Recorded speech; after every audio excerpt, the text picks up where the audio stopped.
ನಾನು ನಿಮ್ಮ ಚೈತ್ರ ಕಿಚನ್.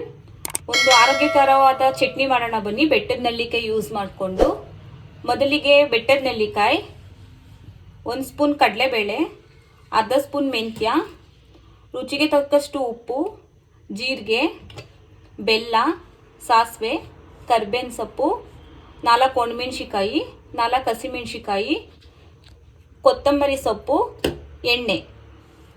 ಇದಿಷ್ಟು ಯೂಸ್ ಮಾಡಿಕೊಂಡು ಆರೋಗ್ಯಕರವಾದ ಒಂದು ಚಟ್ನಿ ಮಾಡೋಣ. ಮೊದಲಿಗೆ ಬಾಣಲಿ ಕಾಯಕ್ಕೆ ಇಡಬೇಕು.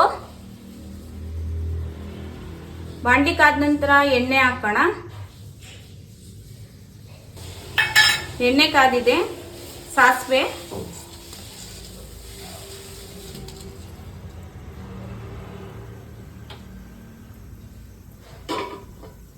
ಸಾಸಿವೆ ಸ್ವಲ್ಪ ಚಿಟಪಟ ಅನ್ನೋ ತನಕ ರೋಸ್ಟ್ ಮಾಡೋಣ.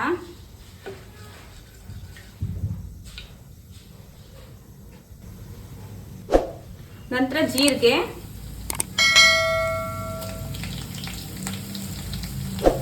ಕಡಲೆಬೇಳೆ,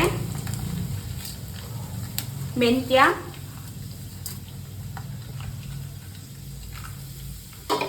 ಇದಿಷ್ಟನ್ನು 2 ನಿಮಿಷ ರೋಸ್ಟ್ ಮಾಡ್ಕೊಳ್ಳೋಣ.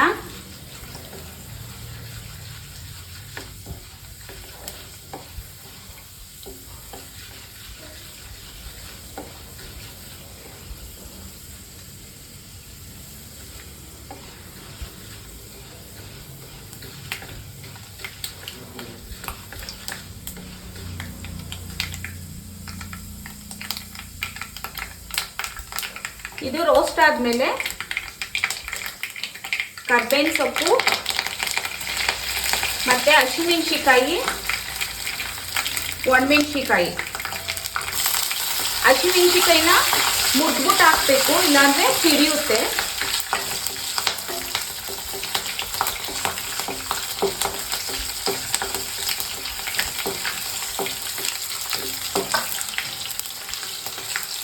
ಇದು 1-2 ನಿಮಿಷ ರೋಸ್ಟ್ ಆದಮೇಲೆ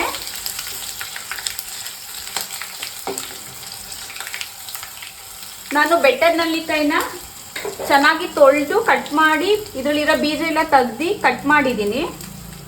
ಕಟ್ ಮಾಡಿರೋದನ್ನ ಬಾಣಲಿಗೆ ಹಾಕೋಣ.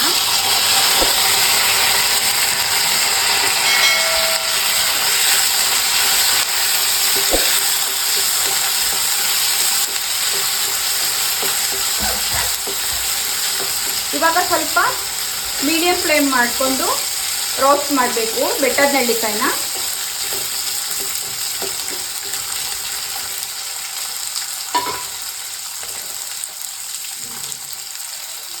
ಇದಕ್ಕೆ ಸ್ವಲ್ಪ ಅರಿಶಿನ ಪುಡಿ, ಉಪ್ಪು,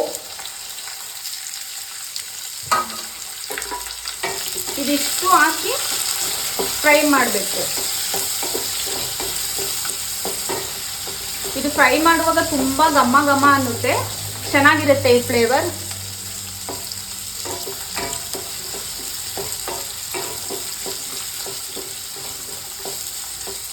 ಇದು ಆರೋಗ್ಯಕ್ಕೆ ತುಂಬ ಒಳ್ಳೆಯದು. ಲೋ BP ಇರೋರು ಮತ್ತು ಜ್ವರ ಬಂದು ಬಾಯೆಲ್ಲ ಮಾತ್ರೆ ಎಲ್ಲ ತಗೊಂಡು ಬಾಯೆಲ್ಲ ಕೆಟ್ಟಿರುತ್ತಲ್ಲ, ಅವರು ಅನ್ನದ ಜೊತೆ, ಚಪಾತಿ ಜೊತೆ, ರೊಟ್ಟಿ ಜೊತೆ ತಿನ್ನೋಕ್ಕೆ ಚೆನ್ನಾಗಿರುತ್ತೆ. ಇದು ಕಾಯಿ ಚಟ್ನಿ ಮತ್ತು ಕಡಲೆ ಬೀಜ ಚಟ್ನಿ, ಎಳ್ಳು ಚಟ್ನಿ ಎಲ್ಲ ತಿಂದು ನಿಮ್ಗೆ ಬೇಜಾರಾಗಿರುತ್ತೆ. ಇದೊಂದ್ಸಲ ಟ್ರೈ ಮಾಡಿ.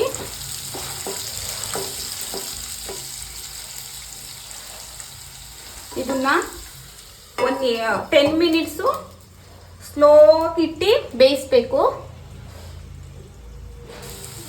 ಮತ್ತೆ ಮಧ್ಯದಲ್ಲಿ ಒಂದ್ಸಲ ತಿರುಗಿಸ್ಬೇಕು. ಈ ಥರ ತಿರುಗಿಸಿ ಮತ್ತೆ ಮುಚ್ಚಿ ಬೇಯಿಸ್ಕೊಳ್ಳಿ ಒಂದು 5 ನಿಮಿಷ. ಇವಾಗ 10 ನಿಮಿಷ ಆಗಿದೆ. ಇದು ಎಣ್ಣೆಲಿ ಫ್ರೈ ಆಗಿದೆ.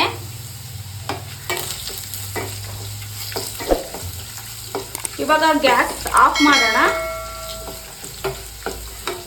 ಗ್ಯಾಸ್ ಆಫ್ ಮಾಡಿಬಿಟ್ಟು ಕೊತ್ತಂಬರಿ ಸೊಪ್ಪನ್ನ ಜಾಸ್ತಿ ಹಾಕಿದಷ್ಟು ಟೇಸ್ಟ್ ಚೆನ್ನಾಗಿರುತ್ತೆ. ಗ್ಯಾಸ್ ಫ್ಲೇಮ್ನ ಆಫ್ ಮಾಡಿ ಕೊತ್ತಂಬರಿ ಸೊಪ್ಪು ಹಾಕ್ಬಿಟ್ಟು ಬೆಲ್ಲ ಹಾಕೋಣ 1 ಸ್ಪೂನು. ಕೊತ್ತಂಬರಿ ಸೊಪ್ಪು, ಬೆಲ್ಲ ಮತ್ತೆ ಇದೇ ಕಾವಿಗೆ ರೋಸ್ಟ್ ಆಗುತ್ತೆ. ಗ್ಯಾಸ್ ಫ್ಲೇಮ್ ಆಫ್ ಆಗಿದೆ. ಇದು ತಣ್ಣಗಾಗಬೇಕು. ಫುಲ್ ತಣ್ಣಗಾದ್ಮೇಲೆ ಮಿಕ್ಸಿ ಜಾರಿಗೆ ಹಾಕೋಣ. ಅವಾಗ ಸಿಗ್ತೀನಿ. ಇದು ಕಂಪ್ಲೀಟಾಗಿ ತಣ್ಣಗಾಗಿದೆ. ಇದನ್ನ ಮಿಕ್ಸಿ ಜಾರ್ಗೆ ಹಾಕೊಳ್ಳೋಣ.